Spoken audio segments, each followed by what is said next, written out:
Are you doing the announcements today? Yeah, I got the shepherd's moment. Thank you, brother. What are your announcements? Excuse my shorthand. You ready for it?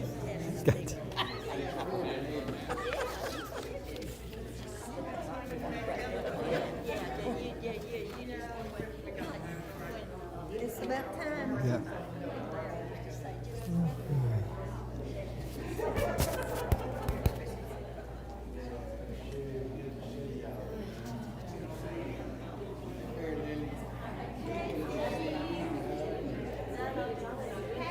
Good morning, everyone. Looks like we're beginning to pass the time here.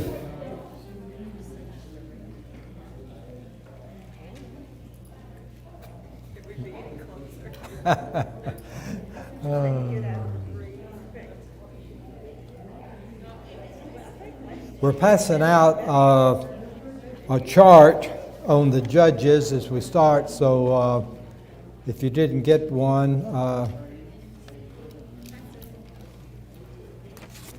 think Clyde is passing them out for us out there.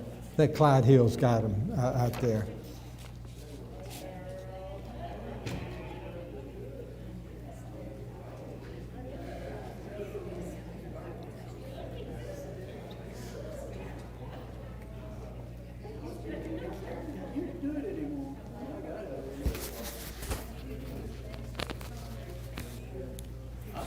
Got about 100%. Just about everybody's here. Do you think we still need to do the mics? Timmy Thomas, what's his wife's name? What Thomas? If you hadn't asked me, I'd have told you. Brenda? What's Tim's wife's name? Tim Thomas. Tim's wife. Tim.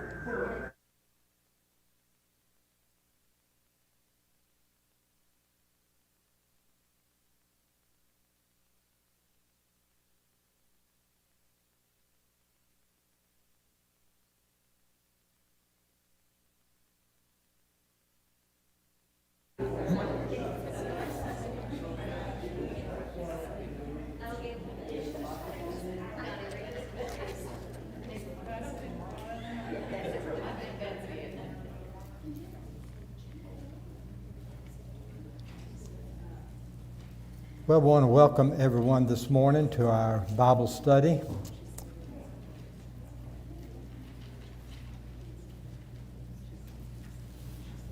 And I see Tim Thomas coming in. That's a good feeling.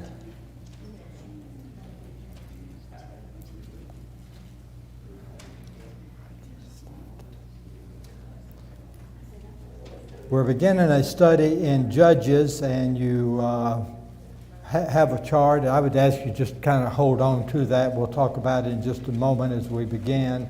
Clyde has passing them out. Appreciate that. It's on this side.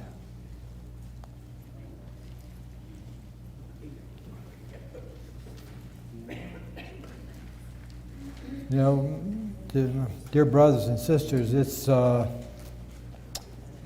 emotional day. We rejoice when we come together to be encouraged but the greatest gift that we have. But obviously, I would imagine most of you know about the tragic accident and death of John Newham.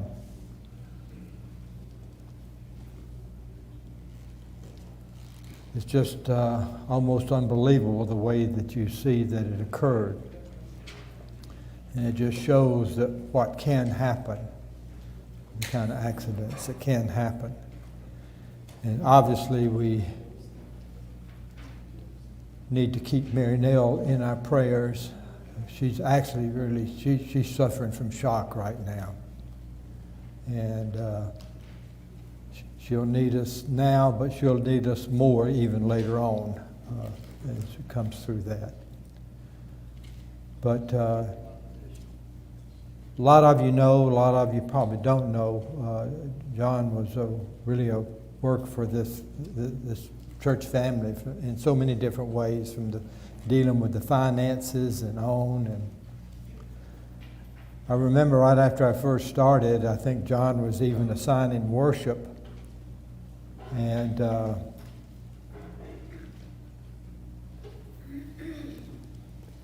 Brother Allen and Brother Wallifer, they were already trying. I hadn't been here very long. They were already encouraging me to be an elder. And I said, I just, I don't know the people that well, I said. And so I guess I appreciate John as I took over assigning making the worship assignments, and was a good assignment to learn everybody from that standpoint. But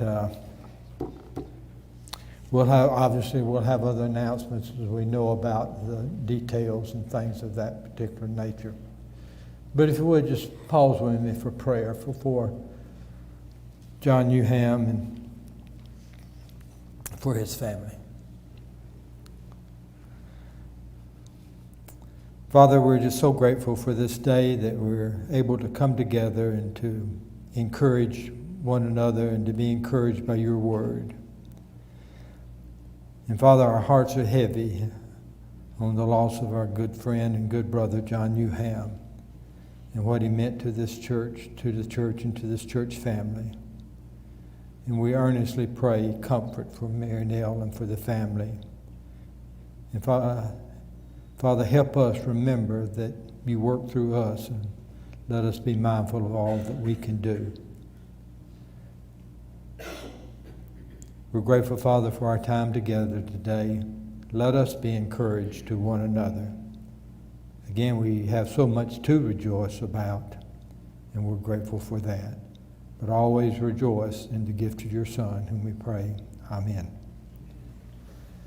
And one thing we have to rejoice is for the young man walking in the back door, Bobby, was honored yesterday.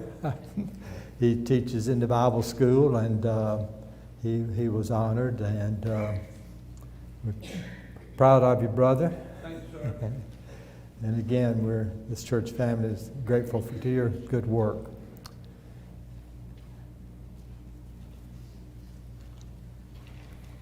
I know we have others that we need to be mindful of, but we'll talk about those during our announcements today.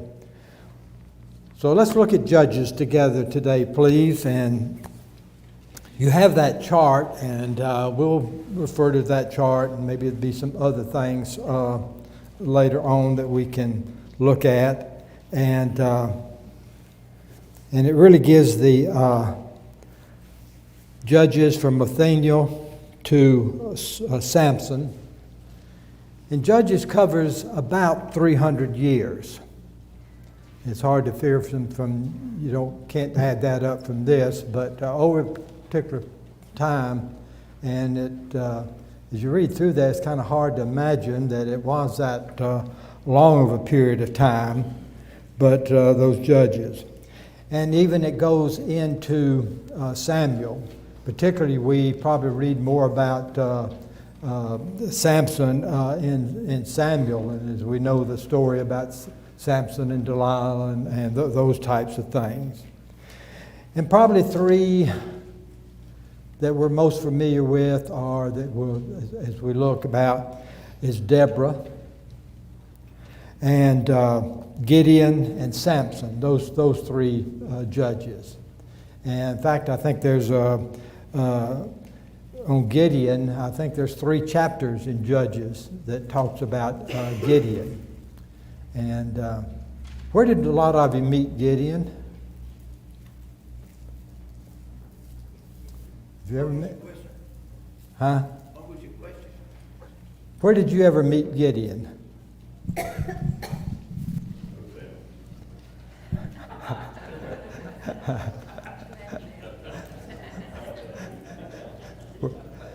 Probably not a good question, but where did you first maybe become familiar with Gideon?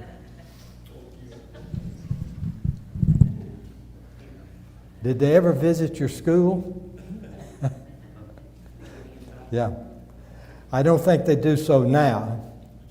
And when they visited schools, what did they do? Hand out Bibles. Did you ever open the drawer next to your room in the motel and take out a Bible? Where did most of those come from? Came from Gideon there. And I think I've noticed here recently that that's not happening much anymore. I think I'm not sure if all those drawers have got the Bibles in there. I hope maybe people are taking them with them and studying them. I don't know about that.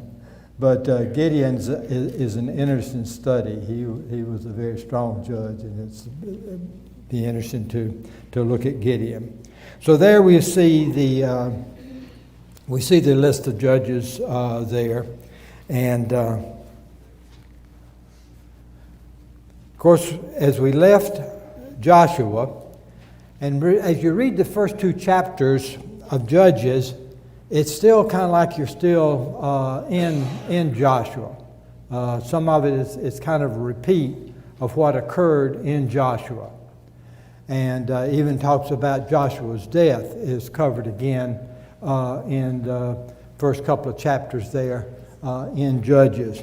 This is another map that I found as we left, and we talked about the Levitical cities and the cities of refuge.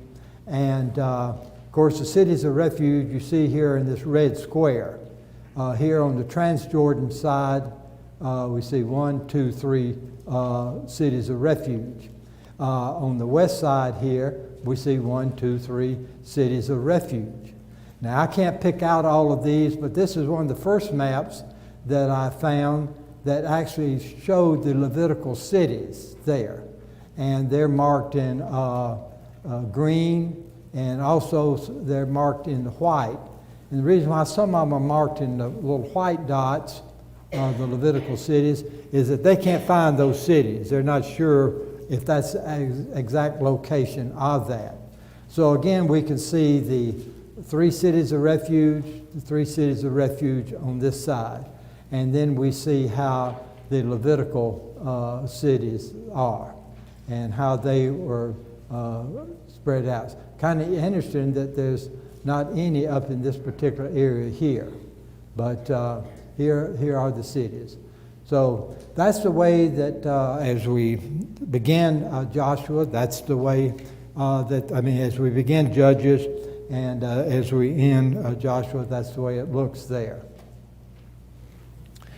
So as we talked about here, that as we look and as we look at this, that we said this covers about 330 years, Judges. And it talks about, it says it will show some of the lowest moments in the history. And that's kind of about what Judges is about. But the important thing about Judges is for all of us is it really shows how we need to depend upon God for what we need there. And so it's a very difficult period of time there. And so the judges would lead Israel against an oppressing nation. Now note this. I think this is important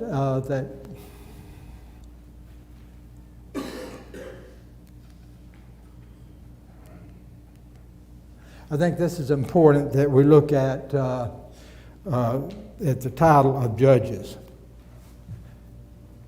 The Hebrew title is Shaphatim, meaning judges or rulers or deliverers. We'll read, as you read through Judges, you'll see that term there used a lot.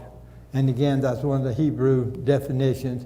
Or even they call the judges the saviors, which that's what they were looking for, not to compare with Christ by any means. So again, this Hebrew word shaphet not only carries the ideas of maintaining justice and settling disputes, but it's also used to mean to liberating or delivering. And so that's what they turn to the judges for in this. This is a very important statement here, because you're going to read this over and over in Judges. As long as the judge was alive, things went well. But when he died, Israel returned to its sin. And we're going to see that it's going to be listed each time when a judge passes away and how the people did.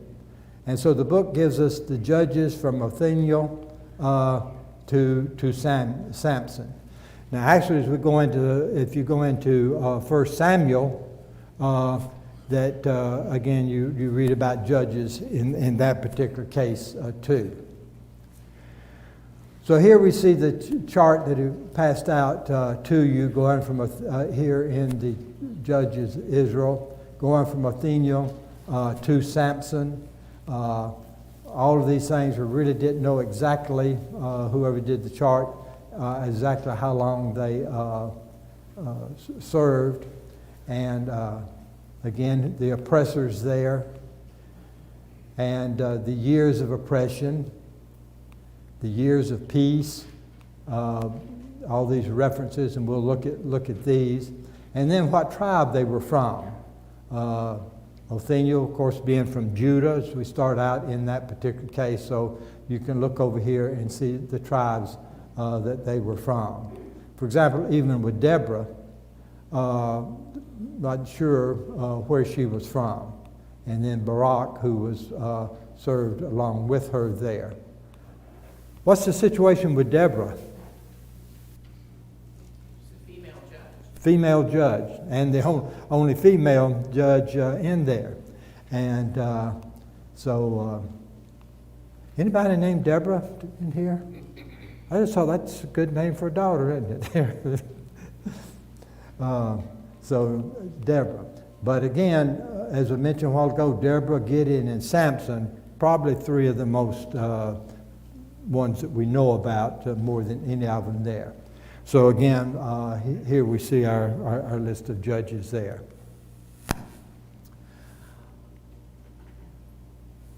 Righteousness exalteth the nation, but sin is a reproach to any people. And of course, as we read in Joshua, Joshua was such a strong leader, and that the people followed so well there, and he demanded so much of them from there. And the people, again, they were living, but they still didn't do everything as we see. As we go into Judges, we'll find out as over and over, as Joshua, as God told Joshua, what were they supposed to do that they didn't do? And all those people out that were already there. That's right, drive them out. And we're going to see that's the major problem. And as we look at your chart there, and you see those oppressors, they just did not drive those people out. And so that's the thing that they dealt with. So again, the writer is unknown. Some speculation Samuel could be the writer. You may have a note in there, and that Samuel could have been the right there. The book comes from the period of the monarchy. This was, of course, written then when there was a king. But here's another one that you're going to read there. So we had Joshua, then we go into Judges that we've just read and defined. And in those days there was no king in Israel. And we see that verse over and over. Judges 17:6. In those days there was no king in Israel. Everyone did what was right in his own eyes. That kind of sounds like today, doesn't it? We were told the other day that less than half the people, so have a quote church, denomination or whatever. So we're getting in a tough situation in this country now, where less than half the people believe, whatever the situation might be. So again, no king, and they did what was right in their own eyes there. Again, that key verse, and we may want to remember that, even the last verse in Judges, in those days there was no king of Israel. Everyone did what was right in his own eyes. And so we know later on what happens in Samuel. What do the people do? What did the people start doing, Mary? Well, they did a lot of idol washing, but there was no king here. But so in Samuel, after we went through the Judges, what did we have then? We had kings because they asked for them, Samuel went to God and asked for the kings, and then we know who was the first king. Saul. And so we go on from that situation too. So again, no king. Verse 18:1. In those days there was no king in Israel, and in those days the tribe of the Danites was seeking an inheritance for itself to dwell in. For until that day their inheritance among the tribes of Israel had not fallen to them. And that's, again, part of that comes from Joshua. That's where the people were still looking for where they were going to be. Judges 19:1, and it came to pass there was no king, that there was a certain Levite staying in the remote mountains of Ephraim. He took for himself a concubine from Bethlehem in Judah. And so again, we see all these difficulties that they began to have. So what we have here then, actually the theme of Judges is backsliding. And then the amazing grace of God in recovering and restoring. So the people started backsliding there, just as they had been warned for not driving these people out. Then they'd bring in a judge and they'd make a recovery from that standpoint there. So these are some of the things that we want to look at. Serves a twofold purpose. Historically, it records the history of the nation from the death of Joshua to Samuel, the last day of Judges and the first of the prophets.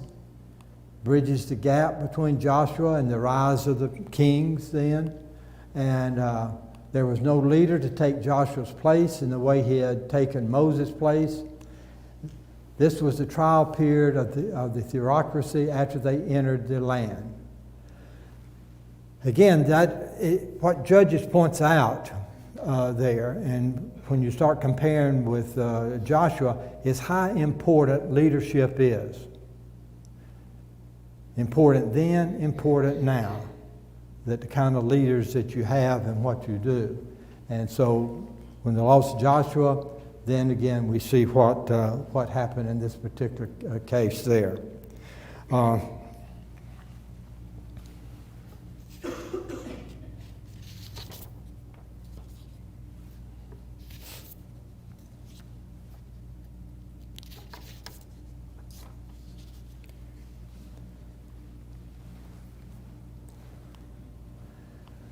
Morally, it's the time of the deep declension. Now, I'll have to admit to you, I didn't know the definition of that particular word. Does anybody know that word? Declension. Morally, it is the time of the deep declension of the people as they turn from the unseen leader, descended to the low levels. In those days, there was no king. Every man did that which was right in his own eyes. And again, as we've already looked at this, and should have been good progress, but it was a dark day of repeated failure. Again, as we pointed out earlier, that they just did not get through the people there. But I didn't know whether some of you may have a footnote or have a thing on declension there. And what that means, declension, means it's a period of decline, and that's what Judges was. It was a period of decline. Moral deterioration. And that's, again, just think about what's occurred in this world today when we talk about moral decline and moral deterioration there, and how important that it is that we turn to God there. So this is a difficult time there that we see from Judges. It makes it a pretty tough study from that particular aspect there. Any comments on that?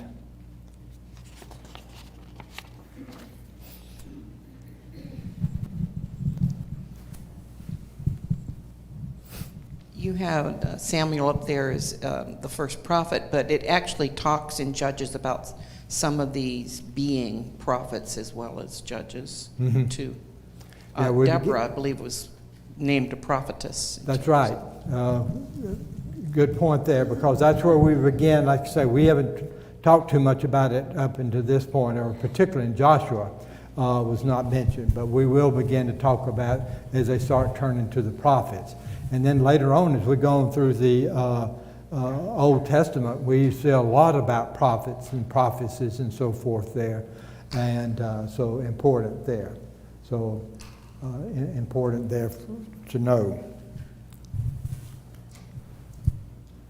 Here's another map we'll look at over the period of time. This kind of just shows where the judges. Here we have Othniel here in this particular area, and all these particular names there.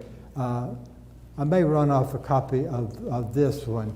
And when you start using the color printer, it takes a lot of money there. But again, these are the areas of the judges. It's also important to point out, and we may point this out in a minute, so I don't want to get ahead of myself, so we'll wait on that statement there. All right, let's look at this then. Says this course can be plotted like a hoop rolling down the hill of time. The steps of the nation's downfall are outlined in the last division of the book. Isaiah chapter 1 presents these same fatal steps downward that eventually led to the final captivity of the nation. So we know in the Old Testament how they went through this over and over and over. But we start out with a nation serving God. They did evil. They forsook God. They followed their own way and pleasure. They were sold, as you read in the Judges, how the Israelites were sold into slavery. You know, we read in Joshua how they took over some of the tribes and put them. Then it turned just the other way, where they were being sold into slavery there. So a complete turnaround there. So we see from slavery into servitude. You'll read verses about that. And then they cried out to God. They turned to God, repented. And that's one of the great things that we have, that we can repent. And then the judges were raised up. And as we start out here with Othniel there and delivered, and then they go back under the judges to serving God. But every time we're going to read, when the judge died, what happened? The cycle started again. The cycle started again, and so as you read through Judges, you'll see that situation over and over again occurring there, and as we read through them. Any comments on that? And again, we'll look at that a great deal as we go through.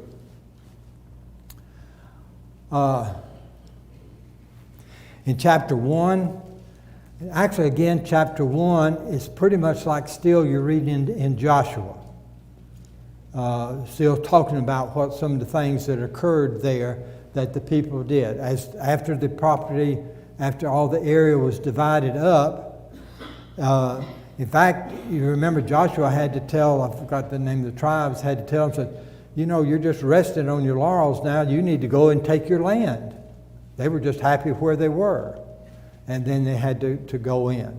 So again, this is what chapter 1 really is kind of still, it's like reading Joshua on. And so as you read that chapter there, that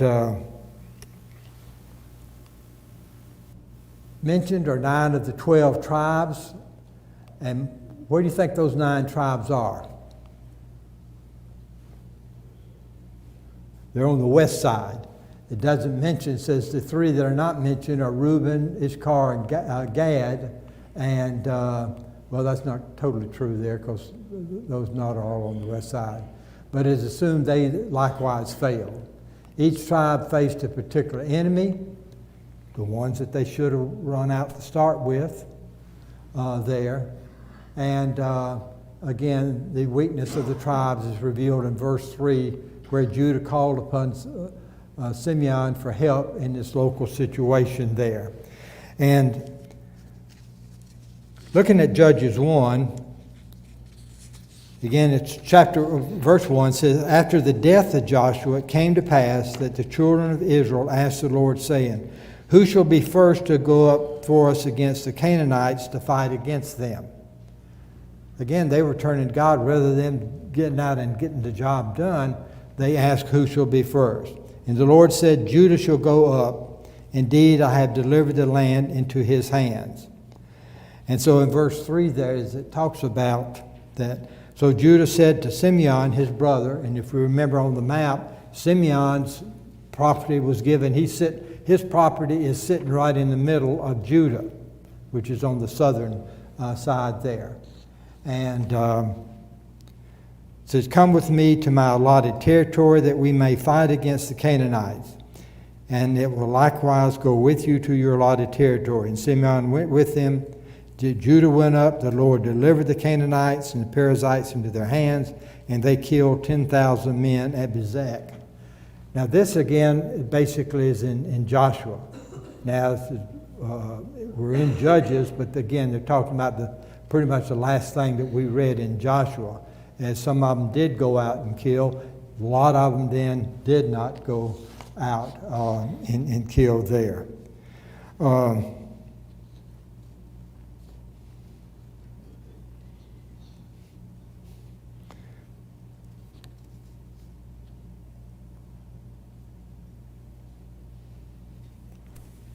Oh yeah, just to lighten the moment again, Steve will call on you. Verse 6 kind of bothers me a little bit when I read verse 6.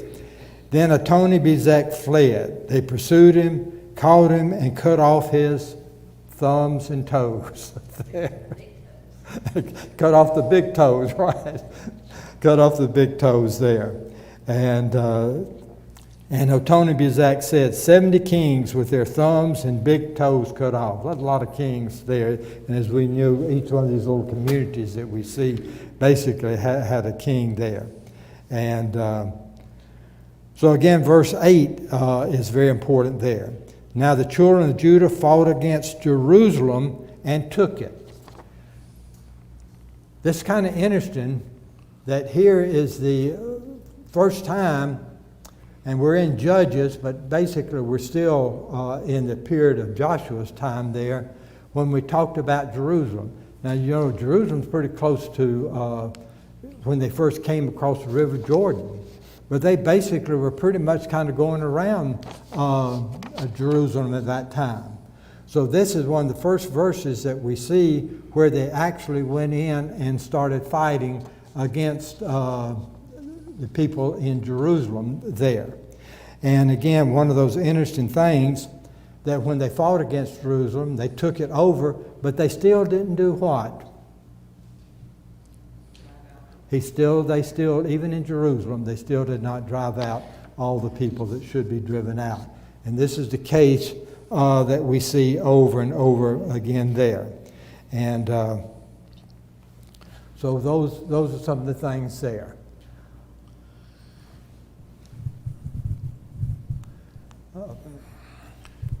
These cycles that you're talking about Yes, have been going on since the beginning of time.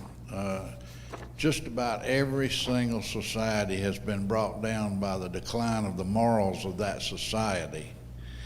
And it's no different in this day and time than it was back then. God would answer the people when they suffered in the Judges and when they turned away from him and begged him for relief. And then he would give them a good king or a good judge. And then they'd turn away from him and he'd punish them again. And that cycle is no different than the cycle of what's happening. The family is the fabric of every society, and when the breakdown of the family happens, then the society suffers, and that goes with the morals. The morals decline, and the society deteriorates. And you can see with what's going on today with the LBGT and whatnot, that the decline of the family has really put a bane on this country. And we can see it sliding down slope just about every single day. But it's a cycle like you're talking about. Well, that's very good to point that out, Steve. And again, we read, and of course we see that even in other books of the Bible as we go through it. As Steve pointed out, we see that even in history now. Probably one that we really remember, the biggest ones that occurred later on in history, was the rise and fall of the Roman Empire, the rise and decline of the Roman Empire, which really fell from a moral situation there. One of the terrible examples there with it. So, yeah, good, thank you. And again, this is the cycle that we see pointed out here. Any other comments there? So here in chapter 2, the sad condition of the people that eventually required judges to be raised up to deliver them. This chapter outlines the entire book and God's philosophy of human history. The words for judge, judgment, and judge are used 22 times. And then we looked at some of the definitions for that. And again, the word for evil occurs 14 times. The people did evil, and God raised up the judges. The people did evil because they did not obey God. They did not obey because they did, and I must have left something out. But and I guess one of the things that just, yes, brother?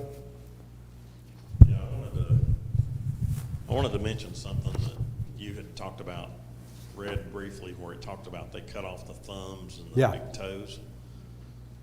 Effectively, what they did was they kept the kings alive. The people knew who they were their leaders, they were warriors. When they cut off their big toes and their thumbs, they weren't able to wield swords, they weren't able to run, they weren't able to produce. It's kind of like taking a tank and destroying the ability to function. You still had it, but it was inoperable. Take the tracks off of it or something, Right. go over there. Good point, going out. And again, there's so many cases, this is where it occurred in it, and these were examples that they used in destroying these kings. And that kind of puts the fright in the people's eyes there from that standpoint. But again, the disobedience that they were involved with in that particular situation.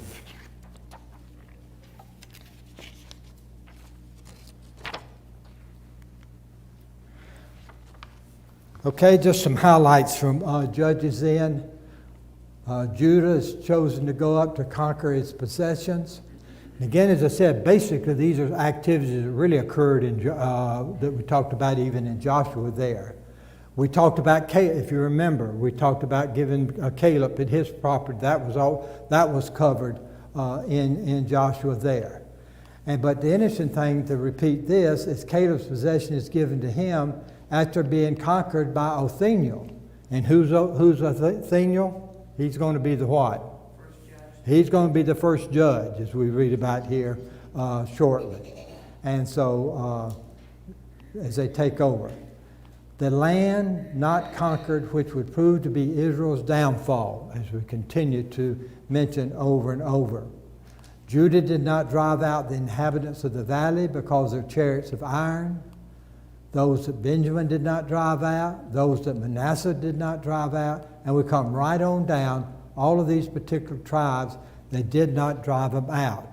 And again, this is the problem that we're going to be dealing with all through Judges and in that cycle and so forth that we talked about. Okay, then in Judges 2, the angel of the Lord rebukes them. God had kept his promise. Israel was not supposed to make covenants with the inhabitants of the land, but they did. In other words, they ended up making, they were supposed to drive them out, but they ended up making agreements or covenants with the people there. And so God will leave the nations in the land as a thorn in the side. You read that in Judges. And Israel wept at this saying and sacrificed to God. So what happened to Israel after Joshua's generation died? The people served God all the day of Joshua and those of his generation. After his death, there arose a generation that did not know God. And again, that's one of the things, again, Steve was talking about. Sometimes generations can change, and then as the people did not worship there. So, again, those are the kind of the highlights from Judges. What else did Israel do? They did evil in the sight. They forsook the Lord, and they served Balaam. Now, this is the thing that where we start. What is Balaam?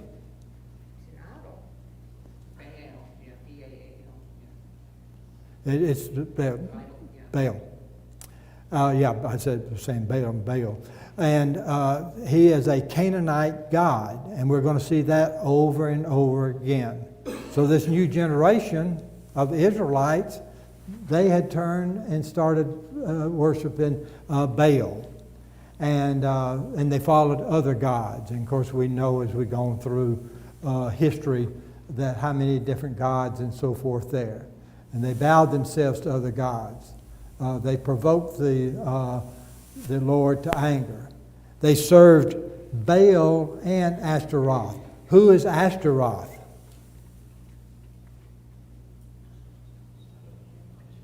Mary? I don't remember where Asherah was, but part of their worship was killing and eating children, I think.